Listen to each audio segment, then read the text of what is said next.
Prej disa javësh në lagjen Kushtrimi nuk po punohet sa i përket aksionit të nisur për pastrimin e kanalit të ujrave të larta.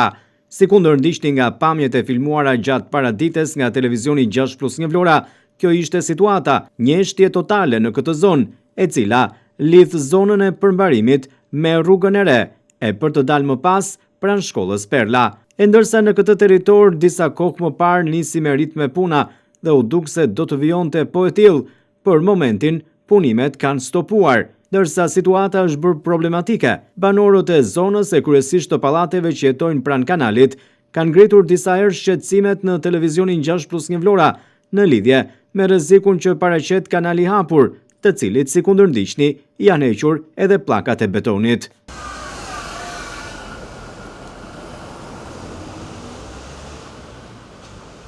E ndërsa temperaturat janë duke u rritur, banorët ankohen për prezencën e mushkonjave, si pasojë e kanalit të hapur dhe ujit të ndenjur. Por gjithashtu, kanali hapur përbën një rrezik edhe për fëmijët dhe të moshuarit sidomos gjatë mbrëmjes. Ndërsa situata duhet të marrë zgjidhje dhe kanali hapur në këtë zonë duhet ose të mbyllet ose të vijojë pastrimin, me qëllim që investimi të vazhdojë me ritme, duke qenë se jemi pranë sezonit turistik dhe ku banorët kërkojnë një ndërhyrje që të përfundojë, për shkak se me rritjen e temperaturës, situata do të bëhet edhe më problematike, sidomos nga insektet dhe mushkonjat, të cilat kanë filluar edhe aktualisht të shqetësojnë dhe bezdisin qytetarët. Aksioni në lagjen Kushtrimi për pastrimin e kanalit të ujrave të larta vlen për t'u përshëndetur, por jo për këto ritme, të cilat po ecin me hapin e breshkës dhe prej disa javësh kanë dalur. E ndërsa ishte një ndërhyrje domosdoshme dhe kërkuar nga banorët,